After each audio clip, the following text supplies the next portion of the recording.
کبھی کبھی ہمارا صبر، ہمارا انتظار ہمیں بہت وسوسوں میں ڈال دیتا ہے۔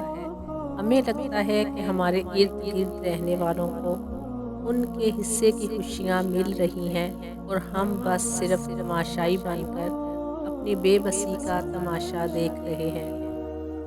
شاید ہمارے نصیب میں کوئی خوشی ہی نہیں، لیکن یہ محض ہماری مختصر سی سوچ ہو سکتی ہے، کیونکہ میری اللہ کی رحمت کا تو کوئی حساب ہی نہیں۔ ہمارا اللہ بہتر جانتا ہے کہ ہمیں کون سی خوشی کب دینی ہے اور کتنے صبر کے بعد دینی ہے۔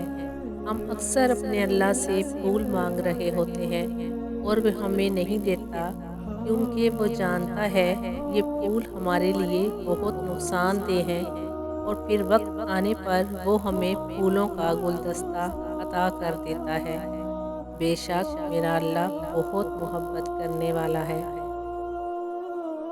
جب تمہارا دل سکون میں ہوتا ہے نا، تو تم اس شدت اور تڑپ سے دعا نہیں کر پاتے، مگر جب کچھ بھی تمہارے بس میں نہیں ہوتا، تمہیں کوئی راستہ نظر نہیں آتا، تو اللہ تعالیٰ تمہیں کوئی دکھ دے کر، اداس کر کے دعاؤں کی طرف لے آتے ہیں، تاکہ تم اللہ پاک سے دل بھر کے دعا کر سکو، تاکہ تم اللہ پاک سے شدت سے دعا مانگ سکو۔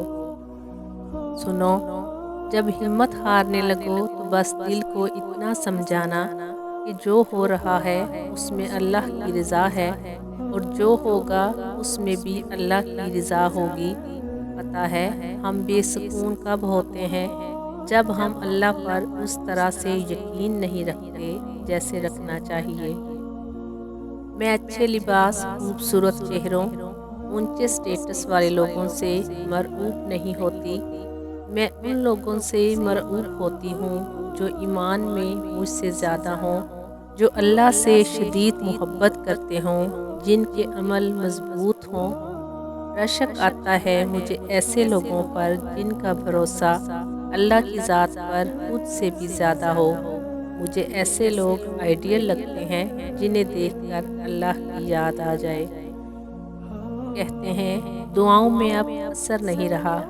میں بتاؤں دعائیں کب اثر کرتی ہیں؟ جب انہیں صبر کی مہر لگا دی جائے۔ صبر یہ نہیں کہ اللہ سے مانگنا چھوڑ دو، صبر تو یہ ہے کہ لوگوں سے کہنا چھوڑ دو۔ انسان جب ٹوٹتا ہے نا، تو سوائے رب کے اس کی آواز نہیں سنتا، اور ٹوٹی ہوئی چیزوں میں لوگ صرف تجسس رکھتے ہیں، جبکہ اللہ ٹوٹی ہوئی چیزوں سے محبت رکھتا ہے۔ دعاؤں کو صبر کی چادر پہنا کر دیکھیں، یہ کیسے سائبان بنتی ہیں۔ جانتے ہو اللہ پاک سے اتنی محبت مجھے کیسے ہوئی؟ کیونکہ میں گنہگار ہوں، اور وہ پھر بھی مجھے دینے سے نہیں تھکتا۔ میں تھوڑا سا رو لوں، تھوڑا سا صبر کر لوں، وہ انہیں ضائع نہیں ہونے دیتا، وہ قبول کر لیتا ہے۔ میں جتنا بڑا گناہ کر لوں، وہ میری معافی پہ مجھے معاف بھی کر دیتا ہے، اور میں نے صرف اور صرف اللہ کو ہی اپنا پایا۔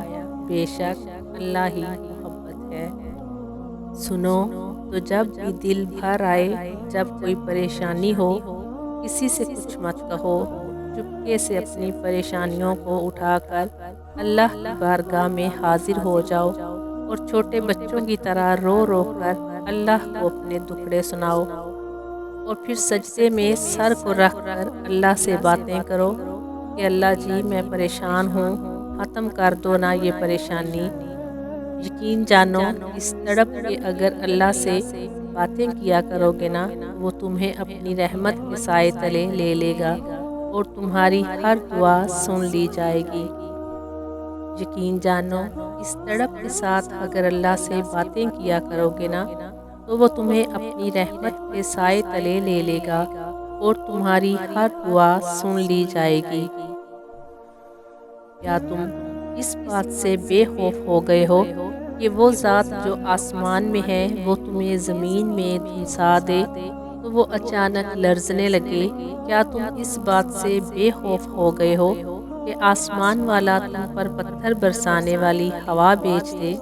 تو پھر تمہیں معلوم ہو جائے گا کہ میرا ڈرانا کیسا تھا، اور ان سے پہلے کے لوگوں نے بھی جھٹلایا کیسی تھی میری پکڑ۔ کیا یہ دیکھتے نہیں اپنے اڑنے والے پرندوں کو پر پھیلاتے اور سکڑتے انہیں گرنے سے نہیں تھام رکھا سوائے رحمان کے، بے شک ہر چیز اس کی نگاہ میں ہے۔